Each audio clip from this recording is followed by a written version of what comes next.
In the southwestern tip of Canada's Northwest Territories, near the borders of the Yukon and British Columbia, lies a land that has given birth to a host of tales of mystery and murder.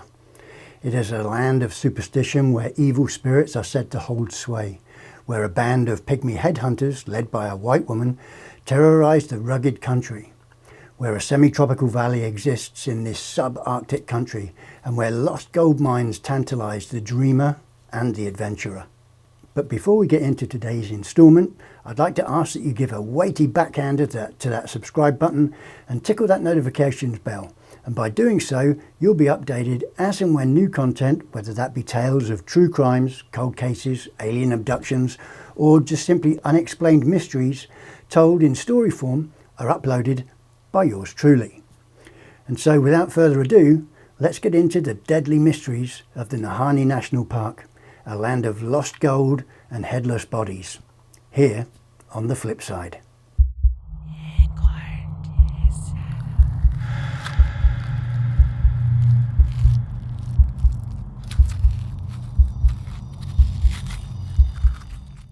The Nahanni National Park is part of the Mackenzie Mountain region, located in the Deschutes region of the Canadian Northwest Territories, approximately 500 kilometres or 311 miles west of the town of Yellowknife.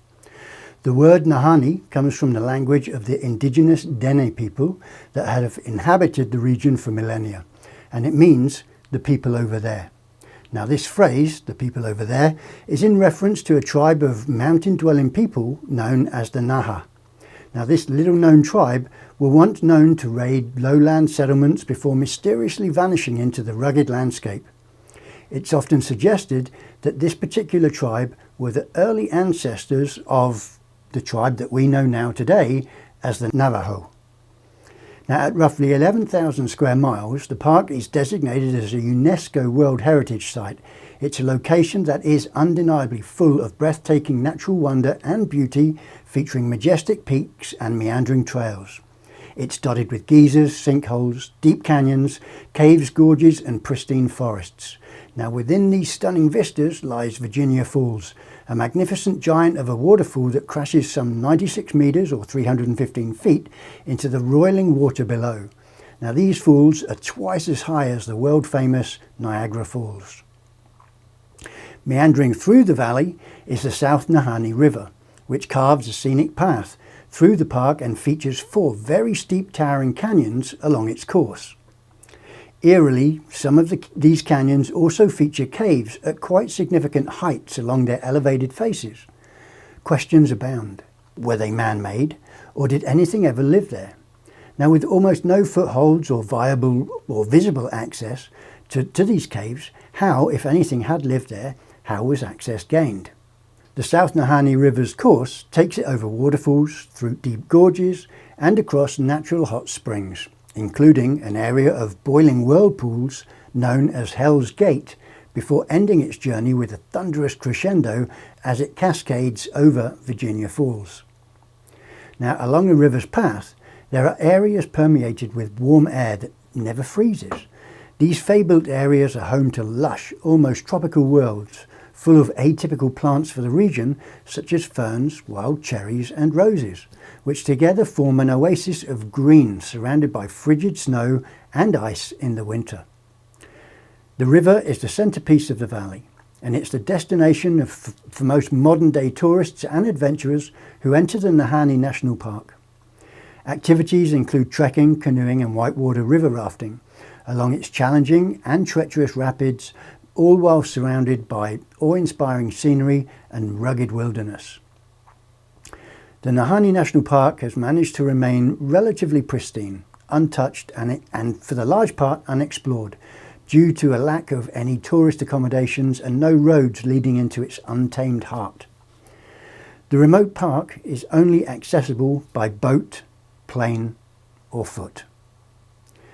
Both naturally stunning and beautiful, the region is not without mystery, and in some cases those mysteries are marred with fatal endings. As many as 24 known souls that include both men and women are known to have died in the area, and what is perhaps more disturbing is that many cases where their remains were found, their bodies were found headless. This macabre phenomenon has led to numerous and ominous-sounding locations within the park, such as Dead Man's Valley, Headless Creek, Headless Range, and the Funeral Range, each of which conjure up a sense of eerie fascination with the region. Numerous adventurers, trappers, and gold prospectors over the years have entered the region but simply failed to return. Now, many of these tales start with one of the earliest documented cases in the region relating to the disappearance and subsequent search for two brothers and gold prospectors, Willie and Frank Macleod. In 1904, the brothers decided to make an expedition via the isolated Nahanni Valley in search of gold. Their ultimate destination was planned as being the Yukon region, given the gold rush that was in full swing at the time. Seeing as this region was simply too difficult for most ordinary people to get to, so it should, in the minds of the brothers, be a good place to go prospecting. Now, Willie and Frank Macleod were hardy mountain men of the region. They were accustomed to the hardships required of isolated living in such a demanding environment. And by all accounts, the brothers' hunch about finding gold in the region was spot on. The first trip netted them around 40 ounces of high-quality gold ore, and it wasn't long before the two brothers decided to make a return trip back into the valley. And in 1905, the two brothers set off once again into the Nahanni Valley with their sights on extracting a lot more gold from the area. Now, given the topography and difficulty of the terrain of the region, it was common for people back then, prospectors, trappers and hunters, to not be heard of for extended periods of time once they'd gone into the region. Now, after 1 year with no contact from the brothers, the general consensus was that they had simply happened on a good claim and were busy extracting gold from the valley. But when 2 years came and went, alarm bells started to ring. And at the beginning of 1908, a little over 2 years since Willie and Frank departed into the Nahanni Valley, a third brother, Charlie, set off with a small posse of helpers to look for his missing brothers. Battling the raging wilds, they made their way to the area where the brothers had confided in Charlie as to where they had both built their cabin and found their windfall. Now, on the banks of the Nahanni River, Charlie's expedition found the bodies of his brothers. Both men had been decapitated, with their bodies almost left like a warning to anyone who dared take the valley's gold. Now, one of the brothers had his arm reaching towards his gun, his blankets thrown over his brother as if he had leapt suddenly from his bed. To this day, no one knows who or what killed the brothers. Legend has it that the lost Macleod mine, where the two brothers found their fortune, still remains hidden somewhere in the park. It's been the search for this fabled mine that over the years has led to the disappearance of numerous other adventurers and fortune hunters. Spurred on by the idea of untold wealth and a hidden gold mine, some 9 years later, after the Macleod Brothers incident, an adventurer and gold prospector by the name of Martin Jorgensen headed into the Nahanni Valley in 1917, aiming to strike it rich. And strike it rich he did. Martin sent word that he had found the mother lode and wanted some of his friends to head in and help him extract the riches. So a group of his friends and contacts did just that. They headed into the area where Martin had said he would meet them. But when the group arrived at the agreed location, Martin was nowhere to be seen. Now, after waiting for a day or so, the expedition struck out in order to head to where Martin said he had built his cabin. Alas, when the expedition arrived at his cabin, they found it burned to the ground. Martin himself had apparently been shot from a great distance, and all that was left of him was a headless skeleton. And there was also no sign of the gold he'd mentioned that he'd found. Through the years, other camps were found with remnants of bones and scattered equipment. It was as if someone, or something, wanted the valley to themselves or itself. Some of the deaths were investigated, and it was discovered that the prospectors had simply developed scurvy and died. Other deaths have been blamed on natives, grizzly bears, fights between prospectors, or even supernatural causes. Attacks by the locals who lived in the valley are often considered the most likely, as they would not have taken kindly to white men trespassing on their land, hunting the limited game in the region, and extracting resources without some form of recompense. Reports of incidents seem to happen faster than folks could keep up with. Wild cases such as that of an outlaw known as the Yukon Fisher, who was found dead along the same river that the Macleod bodies were found years earlier. Now, also somewhere in the valley lay the remains of hunter Anne Laferte, who wandered away from a hunting party in 1926 and disappeared into the bush. Months later, an almost naked female entity, who was thought to be Anne, was seen climbing a hill region. The individual who encountered her, seeing her state and behaviour from afar, thought that she was possessed by the devil and refused to follow her. Now there is, however, one possible explanation for some of the mysteries of the region. About 40 miles from what is now the Nahanni National Park, a loner named Albert Johnson lived in a crude log cabin. Now the name Albert Johnson was a pseudonym, and his true identity remains unknown. He too had been searching for numerous years for the Macleod's lost mine. Johnson later became notorious in the region for his shenanigans and ultimately became known as the Mad Trapper of Rat River. And in December of 1931, one of the native trappers complained to the local Royal Canadian Mounted Police, aka the Mounties, or simply RCMP, in the town of Aklavik, that somebody was tampering with his traps by tripping them and then hanging them in the trees. Now this native trapper identified Johnson as the likely culprit. On December 26th of that same year, Constable Alfred King and Special Constable Joe Bernard, each of whom had considerable northern experience, trekked the 60 miles or 97 kilometres to Johnson's cabin to ask him about the allegations. Seeing smoke coming from the chimney, they approached the hut to talk to Johnson. But Johnson refused to talk to them, simply ignoring their presence. King looked into the cabin window, at which point Johnson placed a sack across it. The two constables eventually decided to return to Aklavik to get a search warrant. King and Bernard returned 5 days later with 2 other men. Johnson again refused to talk to them, and eventually King decided to enforce the warrant and force the door. Now, as soon as he began pushing, Johnson shot him through the wooden door. A brief firefight broke out, in which Johnson was able to slink into the forest and get away. Meanwhile, the team managed to return the wounded King to the town of Aklavik, where he eventually recovered. Now the event became a media circus as Johnson eluded the Mounties, who were sent to take him into custody. And this all ended after about 150 miles or 250 kilometres of a foot chase lasting more than a month, and a shootout in which Johnson was fatally wounded on the Eagle River in the Yukon Territory.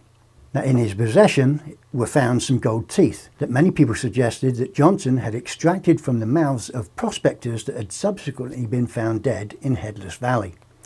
It was assumed that Johnson was involved in their deaths, a theory that Mounties at the time had officially placed on his file. Now, if we rewind a little bit, earlier in 1931, a guy by the name of Phil Powers, a trapper and prospector who had travelled in the Nahanni region for years, entered the area to do some trapping and prospecting. When nothing was heard from him for about a year, the Mounties from Fort Liard set out to find him. Constable Duncan C. Martin and Special Constable William Edwards left their post on August 26, 1932, by a motor-driven canoe, and they arrived at the mouth of the Nahanni the following day. The police patrol picked up another 2 prospectors along the way, Paul Field and Albert Filey. Both of these guys were hardened mountain men who led the Mounties to the camp set up by Powers in a region known simply as the Flat. Now, upon arriving at the cabin, the search party found a pile of ashes where the prospector's cabin should have been, and more worryingly, they also found Powers' charred bones lying in the ruins. Powers, it was surmised, had been laying in his bunk reading a magazine when fire levelled the cabin. A subsequent RCMP report said that the fire was caused by a faulty stovepipe, but people who knew Powers are noted as being sceptical of that explanation. First, as an experienced prospector, Phil Powers knew how to route the stovepipe of his cooker so it didn't touch the timbers of his cabin, making it unlikely that he would make that mistake. Secondly, the fire burned with so much intensity that there wasn't much left of the cabin. Now, people with cabin building knowledge have stated that if a cabin was on fire, the roof would eventually collapse and potentially suffocate the fire, thus leaving some larger unburned logs left in the middle of the rubble. But in the case of Powers' cabin and the subsequent pile of ashes, there was no trace of any larger wooden remains. To this day, the demise of Phil Powers, along with so many others, remain a complete mystery. But could this have been the handiwork of the previously mentioned mad trapper of Rat River, Albert Johnson? Now fast forward 5 years, and another 2 men disappeared in the Nahanni region in 1936. To this day, not a trace of them has been found. Now, on June 1st, 1936, Constable Winston C. Graham of the Fort Laird Detachment was told by bush pilot C.F. Dalziel that two men, William Epler and Joseph E. Mulholland, were believed missing somewhere along the Nahanni River. Dalziel said he had flown the two men into Glacier Lake, well up the Nahanni, in late February 1936. Speer had told him that they would return from the Nahanni by May, but when the pair were 23 days late, Mulholland's brother Jack asked that an air search be carried out. Constable Graham had Dalziel fly him to Glacier Lake, where they found the missing men's cabin, and it was burned to the ground, but there were no trace of the men. With all of these murders and missing people, there's no wonder that the valley has many stories of ghostly prospectors still looking to strike it rich. In one of the steep canyons called Dead Man's Valley, the wind ceaselessly howls an eerie wail, leading explorers to believe there was some kind of vengeful spirit nearby. Now, in more modern times, the mysteries of the region continue.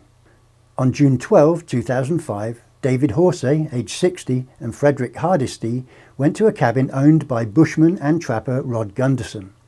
This cabin was located 77 miles or 125 kilometres northwest of Fort Simpson. Gunderson was a good friend of the two men and saw them alive and well at the cabin on the day of his departure as he set out to check and lay traps in the area around his cabin. Both Hardesty and Horsey were described as experienced bushmen by Gunderson, who, when he returned 4 days later, were both missing. No note had been left, and the cabin had been left in what Gunderson recounted as a suspicious state. The same day they were reported missing, the Mounties started a search but terminated it on June the 23rd, after only 1 week. An employee from the Department of Environment and Natural Resources also used a thermal imager to search for the men. When the official search ended, friends and family continued looking for the men, not wanting to give up on them. Constable Brad Parker of the Fort Simpson RCMP was noted as saying, "Anybody that we've talked to has said there's really no reason why they left the security of the cabin. There's no apparent signs of any problem that we can see. They left the cabin without their weapons. In fact, their firearms were found to be in good working order and located within the cabin. There was plenty of food and shelter there, so no one can seem to speculate or understand why they left." On June 27, 2005, and just 15 days after being reported missing, David's body was found in thick bush 2.3 miles or 3.7 kilometres away from the cabin. Strangely, a member of the search team, Jonas Antoine, said Horsey had burns all on his hands and arms. Now, what had caused the burns? Was he trying to light a fire? Did something happen in the cabin? The area was searched several times before the body was found, but it was said that the bush was so thick that previous search teams had simply missed the body. Whether this was actually the case or not is impossible to know. Perhaps the body was hidden, perhaps not. But if it was hidden, and given just how dense the vegetation was, the simple question remains: how did David end up there? The body was flown to Edmonton for an autopsy. Following this, the police brought in a police dog from Grand Prairie, Alberta, to help with the search for Fred. Now, on July 8, 2005, almost a month since their disappearance, a search team found the body of Frederick Hardesty floating in the North Nahanni River, about 12.5 miles away from the cabin. It was an area that searchers had already covered several times in canoes and on the shore. Now, as if too simply, it was recorded at autopsy that Horsey died of hypothermia, while Hardesty died of drowning. No additional information has ever been released about their autopsies. Over the years, there have been a variety of suggestions as to what may be lurking in this dense and mostly uncharted region of the Canadian Northern Territories. The area is so forbidding and remote that very few people, other than adventurous rafters, ever set foot here. Despite its status as a national park, the Nahanni Valley remains, for the most part, unexplored. The only geological surveys ever done in this region were carried out from aircraft, and the vast majority of the wilderness here remains an enigma. The few efforts to explore the area in any depth have turned up vast unknown cavern systems, caves and huge warrens of underground and previously unknown hot springs. Some believe that a lost world full of new vegetation, wildlife species and untold amounts of precious deposits await to be discovered here. But what other mysteries and oddities does the Nahanni Valley hold? Is there something malevolent hiding out there in this rugged wilderness that could have something to do with its violent and sinister past? Until more investigation is done, it will continue to remain a perplexing and very creepy mystery. But one thing that is for sure, and it's perhaps a timely warning to anyone with ambitions of venturing into the region. Now go out there with caution, have a great time, but above all, if you do find any gold, be sure to leave it exactly where you find it. Well, there you have it, folks. More mysteries served up here on the flip side. Now, if these stories are something that you'd like, I'd ask that you click on the ones that float your respective boats, as it were. And while you're at it, also slap that subscribe button. And to round out the trifecta of awesomeness, please do click on that notifications bell so that you'll be notified as and when new content is available from yours truly.